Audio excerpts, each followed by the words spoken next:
तस्कर, एक बड़ी तहकीकात।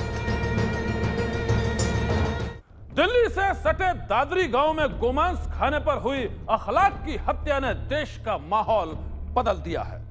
महज 3 हफ्ते पहले हुई इस घटना के बाद से गोरक्षा की मांग ने जोर पकड़ लिया है। भारत के 29 राज्यों में से 24 राज्यों में गो हत्या पर पाबंदी है, लेकिन यह भी सच है कि गायों की तस्करी का गैर कानूनी धंधा बदस्तूर जारी है। आपका अपना चैनल एबीपी न्यूज आज कर रहा है गायों की तस्करी पर सबसे बड़ी पड़ताल। 16 अक्टूबर 2015 शिमला से करीब 125 किलोमीटर दूर हिमाचल प्रदेश के सिरमौर जिले के नाहन में गाय तस्करी के आरोप में भीड़ ने एक शख्स की पीट कर हत्या कर दी। पुलिस के मुताबिक 4 गाय तस्कर ट्रक से गायों को पंजाब से यूपी के सहारनपुर ले जा रहे थे। हिमाचल प्रदेश के नाहन में लोगों को जब गाय तस्करी की जानकारी मिली तो भीड़ ने ट्रक को घेर लिया और ट्रक में मौजूद लोगों की पिटाई कर दी। भीड़ की पिटाई में नोमान नाम के आरोपी की मौत हो गई। 20 अक्टूबर 2015 महज 4 दिन बाद उत्तर प्रदेश की राजधानी लखनऊ से 130 किलोमीटर दूर बहराइच की ये ताजा तस्वीरें भी गो तस्करी से जुड़ी हुई हैं। बहराइच जिले के थाना रामगांव इलाके में चोरी से गोवंश के सप्लाई का गोरख धंधा चलाने वाले 2 आरोपियों को गांव वालों ने पकड़ लिया। उनके पास से गोवंश से जुड़े हुए अवशेष बरामद होने के बाद गुस्सा भड़क गया। दोनों तस्करों को पेड़ से बांधकर पीटा गया।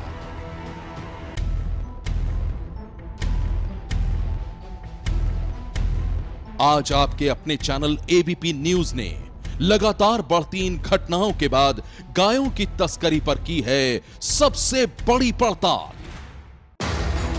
सबसे पहले आपको बता दें कि गोवंश आखिर है क्या। गाय और उसके जैसे चौपाए जिनमें भैंस और बैल शामिल हैं गोवंश कहे जाते हैं। आपको यह भी बता दें कि देश के 29 में से 24 राज्यों में गोवध पर पाबंदी है, लेकिन इसके बावजूद अगर भारत सरकार के आंकड़ों की बात करें तो साल 2014-15 में करीब 17 लाख गोवंश से जुड़े जानवरों को तस्करी के जरिए बांग्लादेश पहुंचा दिया गया। अगर इसमें बकरियों को भी जोड़ दिया जाए तो इस साल 1 अप्रैल तक 21 लाख से ज्यादा चौपाइयों को बांग्लादेश पहुंचाया गया। लेकिन सिर्फ भारत और बांग्लादेश सीमा ही नहीं, भारत के राज्यों की सीमाओं पर भी हो रही है गोवंश यानी गाय भैंसों और बैलों की तस्करी। एबीपी न्यूज ने गाय की तस्करी के उस गोल्डन रूट की पड़ताल की है जिससे होती है राजस्थान और हरियाणा के बीच गायों की तस्करी। आंकड़े बताते हैं कि साल 2014 में राजस्थान के रामगढ़ इलाके में गायों की तस्करी के करीब 180 मामले दर्ज हुए थे, लेकिन इस साल यानी साल 2015 के 7 महीनों में ही 130 मामले दर्ज हो चुके हैं। यही नहीं, हरियाणा में पिछले दिनों 6 जिलों में करीब 20,000 गायों को तस्करों के चंगुल से छुड़ाया गया है। ऐसे में आज आप अपने चैनल एबीपी न्यूज पर गोल्डन रूट से होने वाली गायों की तस्करी की पूरी कहानी देखेंगे और हम आपको बताएंगे कि कानून की आंखों में धूल झोंकने के लिए गोवंश तस्कर गायों को पार करवाने के लिए क्या-क्या हथकंडे अपना रहे हैं। एबीपी न्यूज ने देश में गायों की रक्षा को लेकर उठ रही आवाजों के बीच यह पड़ताल करने की कोशिश की है कि आखिर गायों की तस्करी होती कैसे है और कड़े कानूनों के बावजूद रुक क्यों नहीं पाती। गोवंश की तस्करी की इस पड़ताल में सबसे पहले आपको लिए चलते हैं राजस्थान के उस इलाके में जिसकी सीमा हरियाणा से सटी हुई है और जिस सीमा से बड़े पैमाने पर होती है गायों और गोवंश की तस्करी। ये तस्वीरें राजस्थान हरियाणा सीमा पर मौजूद भरतपुर की हैं, जहां गायों की तस्करी के शक में एक गाड़ी को खुद को गोरक्षा कार्यकर्ता कहने वाले लोगों ने आग के हवाले कर दिया था। ये तस्वीरें एबीपी न्यूज को उन्हीं स्वयंभू गोरक्षा कार्यकर्ताओं की टीम ने मुहैया करवाई थी जिसमें गायों को बचाने की पूरी घटना कैद थी। 6 अक्टूबर को हमें मिले इस वीडियो के बाद एबीपी न्यूज ने राजस्थान के भरतपुर से सटे अलवर इलाके में गायों की तस्करी की पूरी पड़ताल की है।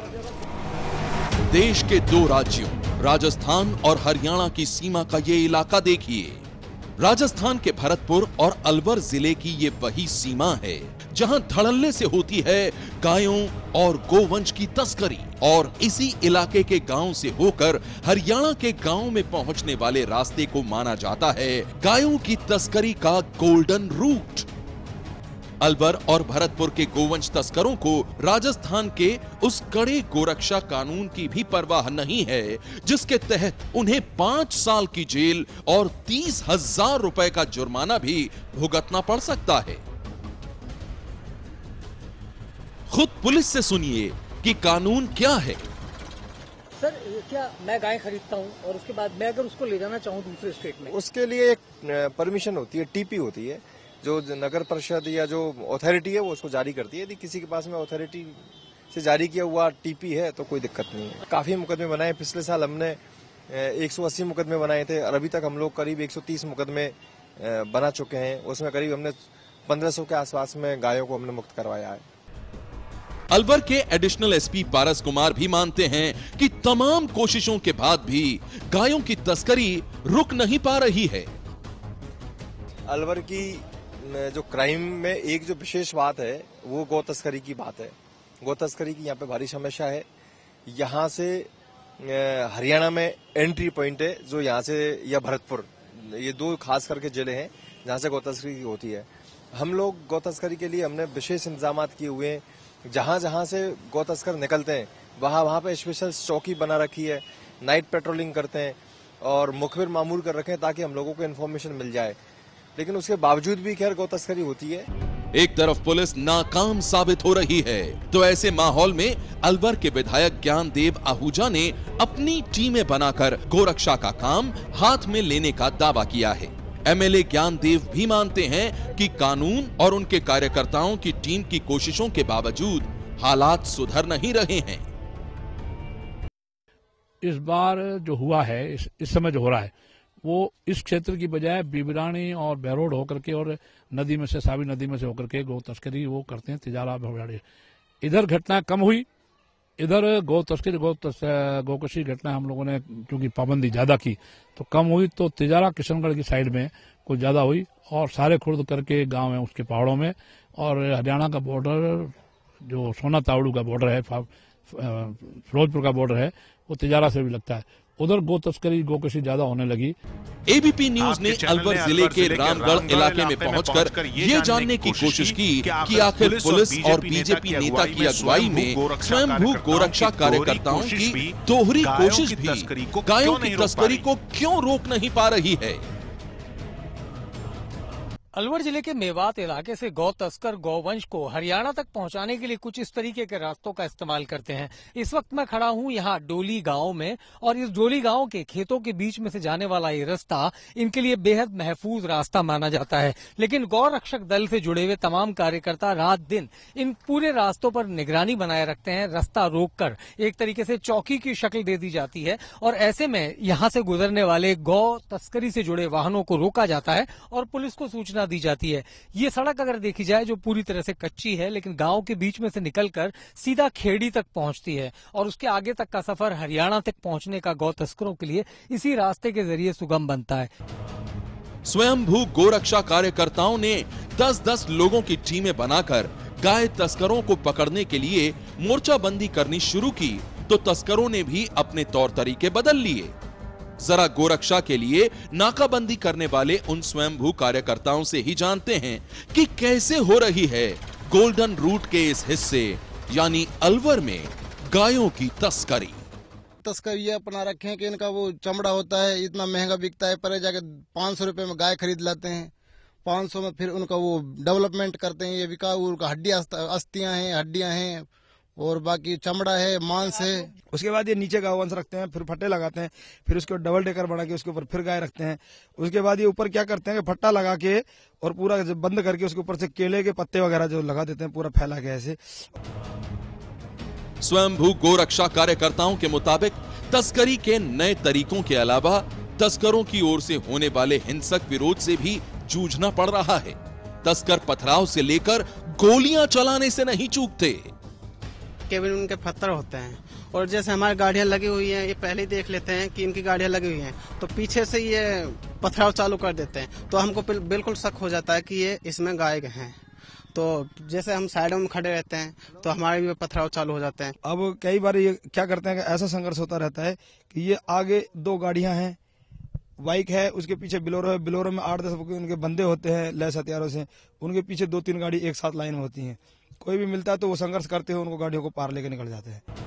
गोरक्षा के लिए लगी टीमों का दावा है कि वो रात भर जागकर पहरा देती हैं, लेकिन अगर तस्करों को भनक लग जाए तो तस्कर रास्ता बदल लेते हैं और फिर उन्हें रोकना मुमकिन नहीं होता।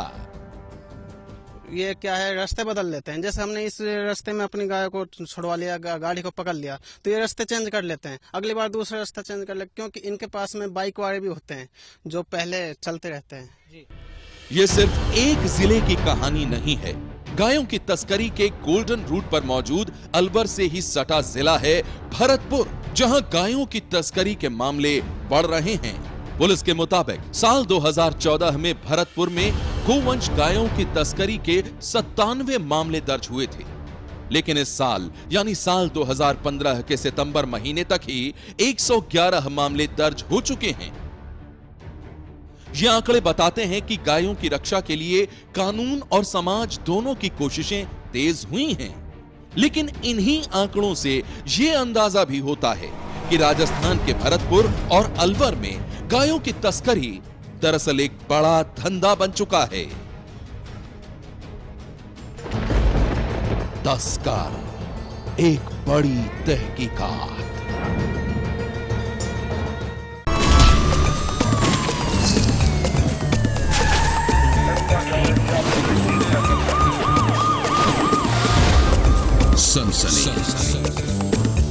हरियाणा में गो तस्करी बैन है।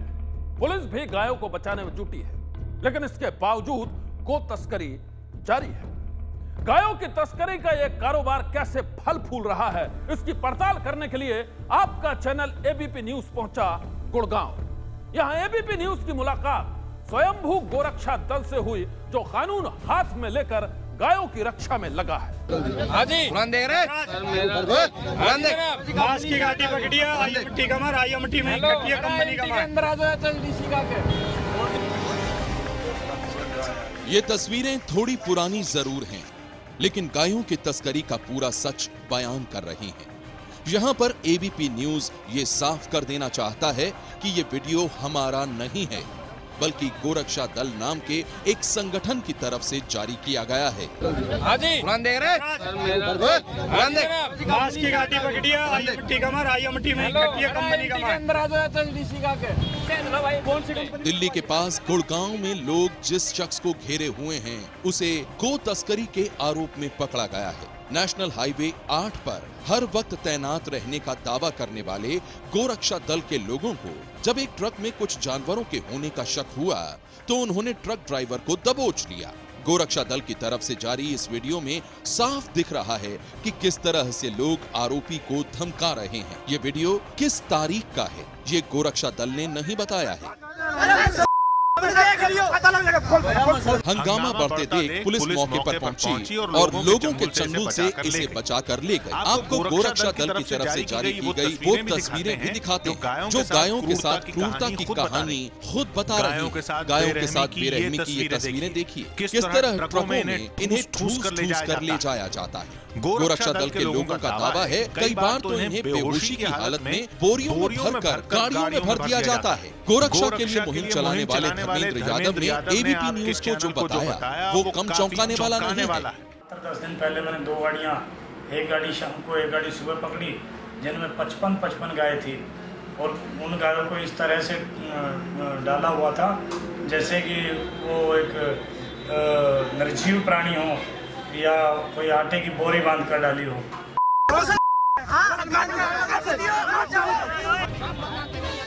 गुड़गांव पुलिस के मुताबिक जब इन्हें इस तरह की कोई जानकारी मिलती है तो वो तुरंत मौके पर पहुंचकर कार्रवाई करती है। ज़्यादातर ये वाक़यात जो है नेशनल हाईवे पर हो रहे हैं और वो out of state, out of district से पशु तस्कर पशु ला रहे हैं और जो भी संज्ञान में आते हैं उनको पकड़कर मुकदमा दर्ज कर दिया जाता है और गायों को गौशाला की सुरक्षा में पहुंचा दिया जाता है। गोरक्षा दल का दावा है कि इनके लोग दिन रात गायों को बचाने के लिए गुड़गांव और उसके आसपास के इलाकों में तैनात रहते हैं। कई बार तो इन्हें गो तस्करों की तरफ से होने वाले हमलों से भी दो चार होना पड़ता है। गोरक्षा दल ने इसके लिए सबूत के रूप में एक वीडियो भी पेश किया, जिसमें पुलिस ने उस ड्राइवर को पकड़ा है जिसने इन पर गाड़ी चढ़ा दी कोशिश की। ये घटना किस तारीख की है ये तो गोरक्षा दल के इस वीडियो से साफ नहीं हो पा रहा है, लेकिन ड्राइवर अपना गुनाह जरूर कबूल कर रहा है। तुमने गाड़ी में टक्कर मारी? हाँ जी। और टक्कर मार के तुमने गोली वोली भी चलाई है? हाँ। लेकिन सबसे बड़ा सवाल ये है कि राजस्थान और गुजरात से आने वाले इन ट्रकों को बीच में ही क्यों नहीं पकड़ा जाता है। सैकड़ों किलोमीटर बेरोक टोक सफर करने के बाद गुड़गांव में गो तस्करों की पोल खुलती है। क्या इसमें पुलिस प्रशासन की भी कोई मिली भगत है? गायों की रक्षा में लगे धर्मेंद्र यादव के मुताबिक ये सारा खेल पुलिस से सेटिंग के बिना चल ही नहीं सकता। कहीं मिली भगत तो है प्रशासन की कि कोटा राजस्थान से भर के गाड़ी चलती है और हमारे गुड़गांव में आकर पकड़ी जाती है। क्या इस बीच में पुलिस थाने, चौकियां या नाके नहीं पड़ते? धर्मेंद्र यादव के इन आरोपों की पड़ताल के लिए एबीपी न्यूज गुड़गांव के एसपी हवा सिंह के पास पहुंची। उन्होंने एबीपी न्यूज के सामने गो तस्करी की बात जरूर कही, लेकिन पुलिस की भूमिका से साफ इनकार कर दिया। गुड़गांव पुलिस के मुताबिक उसने लोगों से भी अपील कर रखी है कि अगर गो तस्करी के बारे में उन्हें पता चलता है तो पुलिस को जरूर बताएं। लोगों को जागरूक किया जाता है। सबसे पहले तो जागरूकता अभियान समय समय पर चलते रहते हैं।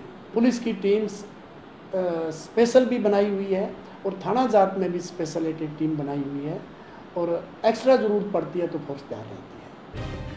गुड़गांव हरियाणा राज्य में आता है और यहाँ गो तस्करी के लिए 3 साल की सजा का कानून भी है, लेकिन इसके बाद भी गो तस्करों के हौसले बुलंद हैं। यही वजह है कि राज्य सरकार ने 10 साल की कड़ी सजा का प्रावधान करते हुए नया कानून बनाया, लेकिन वो अभी तक लागू नहीं हो सका है। गोरक्षा दल का दावा है कि उन्हें पिछले 1 साल में हरियाणा के 6 जिलों में करीब 20,000 गायों को गो तस्करों के चंगुल से छुड़ाने में कामयाबी मिली है। इन गायों को जिन जिलों में बचाया गया है वो है गुड़गांव, रेवाड़ी, पलवल, झज्जर, मेवात और नारनौल, महेंद्रगढ़। गोरक्षा दल के मुताबिक गो तस्करी में सबसे ज्यादा मामले मेवात जिले में ही सामने आते हैं। हालांकि एबीपी न्यूज गोरक्षा दल के इन आंकड़ों की पुष्टि नहीं करता है। सनसनी